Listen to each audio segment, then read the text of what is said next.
Today, I'm going to show a 2016 slasher film called Hush.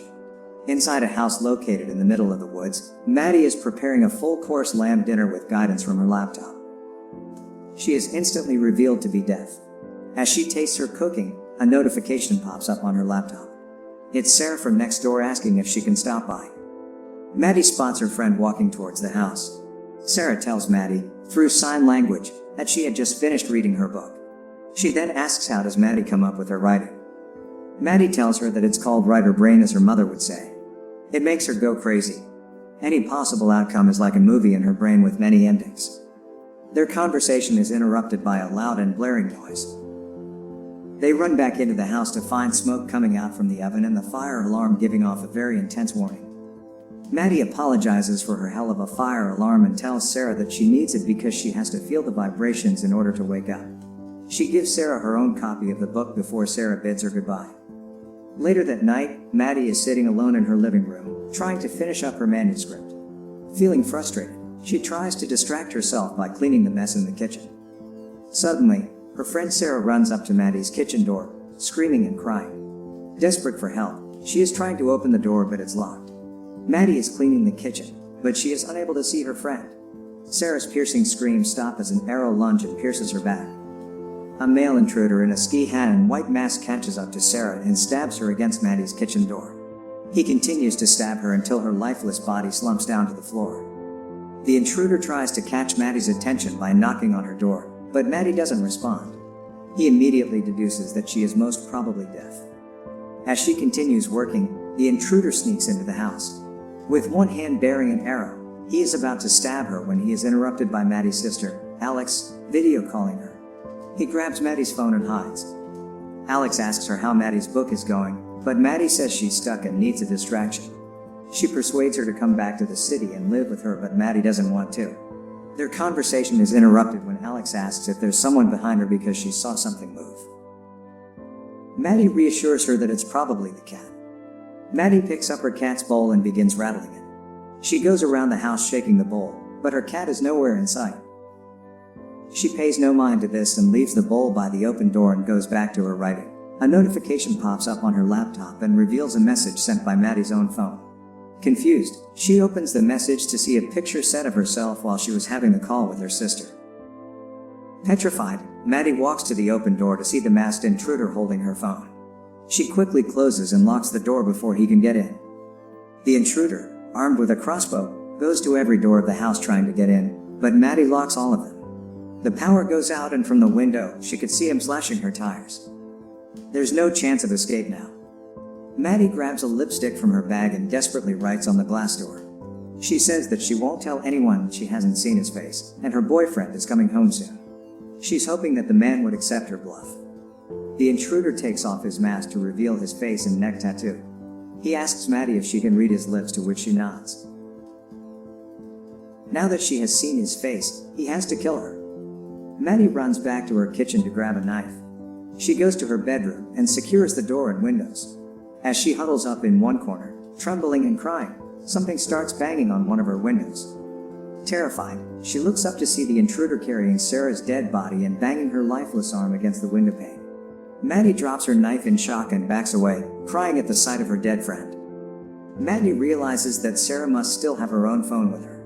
She tries to distract the intruder by activating her car alarm.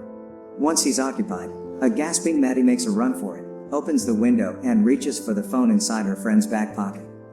The intruder immediately catches her in the act. He tries to snatch her, but she closes the window on his fingers. He screams in pain and tries to pry open the windows, but she smacks his arms out with a hammer, causing him to withdraw, and locks the window again. Wasting no time, Maddie hides from the intruder as he circles back around the house. She quietly sneaks out of the kitchen door and hides under the crawl space of the patio. Just as she's about to make a run for it, the intruder launches the crossbow, which stops her in her tracks. Refusing to be a deer in headlights, she runs back to the house and makes it safely inside, barely escaping with her life. Desperate for a way out, Maddie goes upstairs to her loft. She cracks open a window, squeezes herself out, and lands on the roof. With shaking hands, Maddie then tosses a flashlight into the woods behind her house. This catches the intruder's attention and he follows the light. She starts walking across the roof to the front of the house, her legs shaking with fear. As she's climbing down from the roof, the intruder surprises her with an arrow at her leg. He takes another shot and narrowly misses her head. Maddie pulls herself up as she grits her teeth from the pain. The intruder begins to climb up to the roof, but Maddie knocks him over in time to grab his crossbow and toss him back to the ground. With a painful limp, she carries back the crossbow into the house just in time to close the upstairs window. Just as she's trying to load the crossbow, Sarah's boyfriend, John, arrives at the front door looking for his girlfriend. The intruder stops him in his tracks, pretending to be a police officer. He asks John for identification and tells him that he responded to a 911 call made by a resident. He then tells John that an intruder knocked him over and took his gun and radio, and now he needs to borrow John's phone to call for backup. John grows suspicious and asks him how can Maddie have made the call when she's deaf and mute. John tells the intruder that there's probably a spare key hidden under one of the plants by the patio. As the intruder goes to look for the key, John sneaks up behind him with a rock in hand, ready to strike. Maddie notices John from the kitchen door and begins banging on the glass. This distracts John and leaves an opening for the intruder to stab him on the neck. Gasping for air as the blood squirts out of his neck, John doesn't give up without a fight. They stumble into the ground and John traps the intruder in a chokehold. As Maddie watches to see the struggle, she runs over the different outcomes of escape in her current situation. She can't outrun him with an injured leg. If she uses the crossbow, it has to be a perfect shot. If she tries to get the power back on, he's going to catch her before she makes it back. If she hides, he only needs a rock to crash open one of the windows. In case the intruder doesn't find her, she's going to bleed to death anyway. She can't go back to the crawl space again. Her heart cries out in pain and she knows she's not going to last long and she's running out of time. The intruder breaks free from John's chokehold and pushes him aside. John bleeds out and dies, unable to help Maddie. Maddie takes this opportunity and shoots an arrow into his shoulder. The intruder cries out in pain, his rage fueling his desire to kill her. He runs after Maddie back into the house and traps her hand in the middle of closing the kitchen door.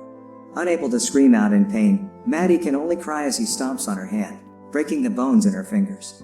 With her remaining energy, she retrieves her hand back into the house. As the intruder tries to break open the glass door, Maddie writes the description of the intruder in her laptop with her remaining hand and locks herself in the bathroom.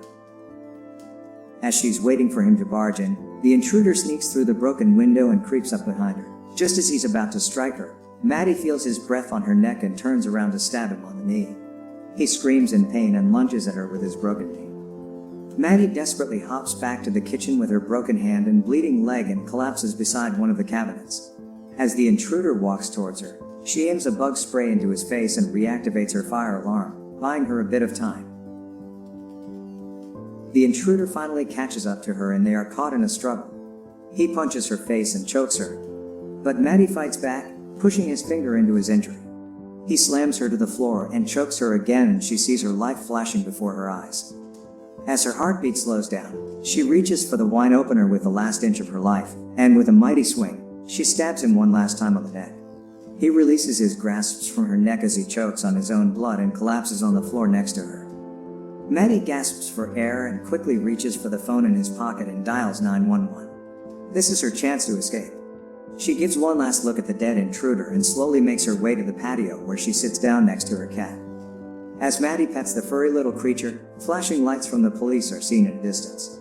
She closes her eyes and sighs. She survived and she won. Thank you for watching.